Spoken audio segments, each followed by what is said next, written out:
अगर सारी दुनिया के इतिहास का कोई आकलन हम कर सके तो व्यक्तिगत कारणों से या जिन्हें हम तुच्छ कारण कहेंगे, उनके कारण होने वाली हिंसा, उनके कारण होने वाले बलात्कार, उनके कारण होने वाले अत्याचार, महान उद्देश्यों के लिए की जाने वाली हिंसा के पास होंगी। भारतीय परंपरा इस मामले में अनोखी है कि यहाँ हिंसा पर अलग से विचार है।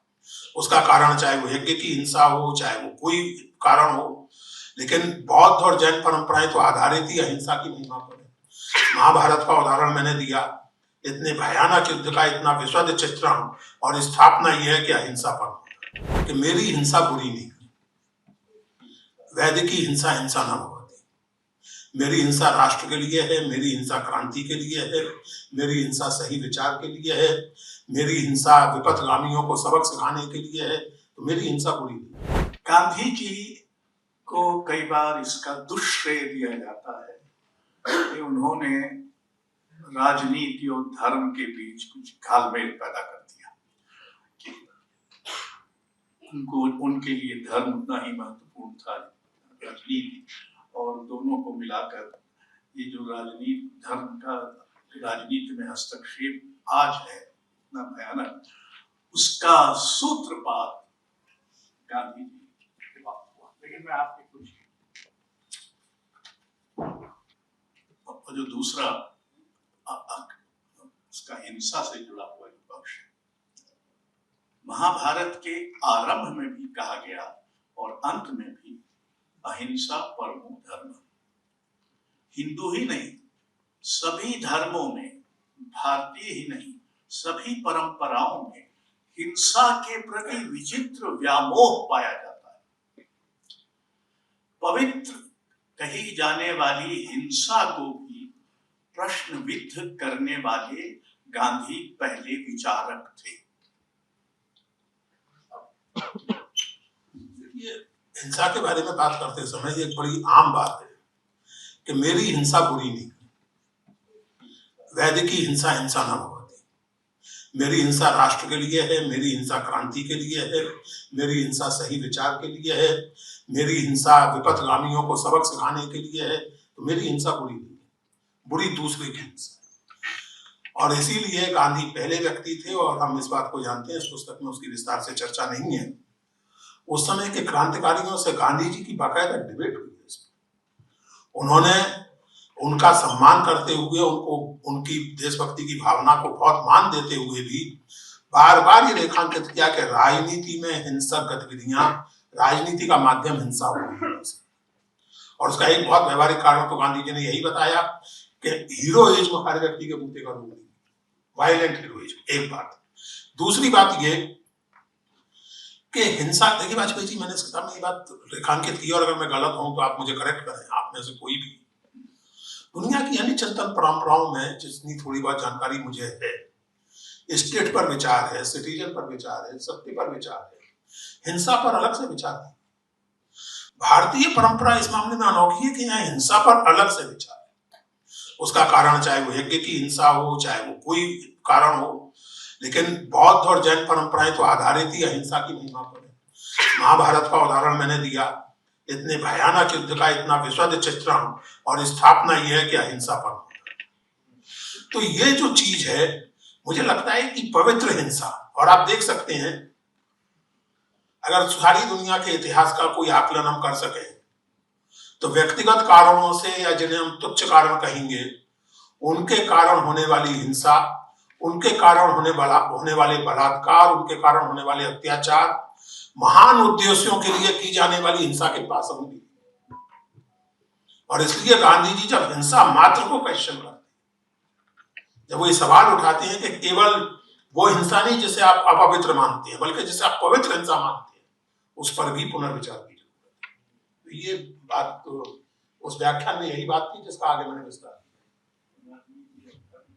राजनीति और धर्म का जहां तक है, इस सवाल पर विचार करने के पहले हम एक बहुत मजेदार बात पर विचार करें।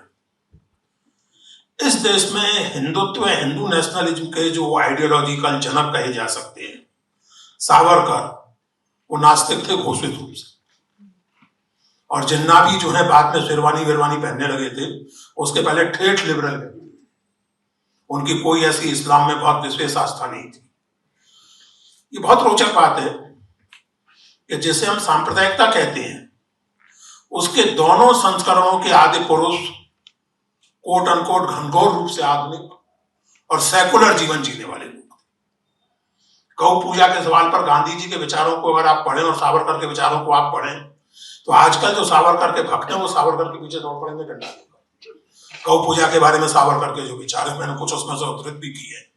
तो एक तो इस विरोधाभास को भी हम समझें। दूसरी बात ये, एक बहुत आम फहम बात मान ली गई है जो कि गलत है, कि धर्म व्यक्तिगत मामला है। धर्म कतई व्यक्तिगत मामला नहीं। आपकी आस्था व्यक्तिगत मामला हो सकती है, लेकिन आप जैसे ही पैदा होते हैं आप किसी न किसी धार्मिक संस्कृति में उत्पन्न होते हैं, और आप जन्म से ही किसी न किसी धार्मिक संस्कृति यानी एक सामूहिक उपक्रम के अंतर्गत पैदा होते हैं। भले आप बाद में उससे अलग हो जाए, पिंड चुका लें, कुछ कर लें, लेकिन जैसे कहा जाता है कि religiously you may not be a Hindu और a Muslim, but culturally you are a Hindu और अ मुस्लिम और व्हाटएवर। गांधी, मैंने इसके नाम में लिखा है कि गांधी की एक बहुत बड़ी खूबी यह है कि वो बहुत एकेडमिक डिस्कोर्स का प्रयोग किए बिना कुछ बहुत गहरी इंसाइट्स उनके अंदर। तो पहली बात तो ये कि धर्म केवल व्यक्ति का मामला नहीं है, आस्था व्यक्तिगत हो सकती है, लेकिन धर्म एक सांस्कृतिक सच्चाई है, दुनिया भर में इसको आप नहीं नकार सकते। दूसरी बात, अगर धर्म एक सांस्कृतिक और सामूहिक सच्चाई है, तो किसी सामूहिक कार्रवाई में आप धार्मिक मुहावरे का टोटल बायकॉट कैसे कर सकते हैं। तीसरी बात, धर्म का अर्थ क्या है। अब गांधी जी इस मामले में कभी बहुत दूर तक खींच देते हैं चीजों को, वो एक अलग बात है, लेकिन गांधी जी के इस मूल आग्रह को तो मानना होगा कि धर्म अपने मूल अर्थ में, अगर आप इंडियन ट्रेडिशन को देखें, तो धर्म का अर्थ आस्था तंत्र नहीं। धर्म का अर्थ एक तो वो सनातन या विश्वव्यापी धर्म, मानव धर्म जिसे कहते हैं, और या फिर धर्म आपका, आपके स्टेटस, आपके जेंडर, आपके वर्ण, उससे निर्धारित। तीनों चीजों में एक बात सामने आती है कि अगर धर्म एक सामूहिक अनुभव है, तो राजनीति में उसका कुछ ना कुछ स्थान तो होगा। वो स्थान क्या होगा, कैसे होगा, आप पूरी तरह दूसरों के हवाले कर दें। कुछ दिन पहले तक इस देश में लेफ्ट लिबरल हलकों में धर्म तो धर्म, राष्ट्र की बात करना भी लगभग गुनाह माना। आज स्थिति है कि देशभक्ति के सवाल पर हम ये सिद्ध करने को उतावले रहते हैं कि असली देशभक्त तो हमने अपनी पूरी परंपरा, अपने पूरे मुहावरे, अपनी पूरी संस्कृति, अपनी पूरी सामूहिकता लगभग एक थाल में रख करके उनके हवाले कर दी। गांधी जी जब धर्म की बात करते हैं तो इस बात पर ध्यान दें। जैसे एक बार एक मित्र को मैंने बताया तो चौंक गए थे, और उन्होंने मुझे चुनौती दी, और प्रसन्नता की बात है कि चुनौती में परास्त। मैंने कहा वो गांधी जी धर्म ये, मैंने कहा लेकिन आपको पता है कि गांधी जी स्कूलों में धार्मिक शिक्षा के खिलाफ थे।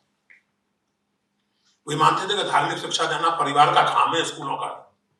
परिवार अपनी जिम्मेदारी स्कूलों के माथे नहीं बन सकते, और अगर स्कूलों में धार्मिक शिक्षा दी जानी है तो सभी धर्मों की दी जाती। गांधी जी एक मायने में धर्म का नैतिक और धर्म की सामूहिकता, इन दोनों को रिकॉग्नाइज करते थे, इसलिए धार्मिक मुहावरे का प्रयोग करने में उन्हें कोई संकोच नहीं।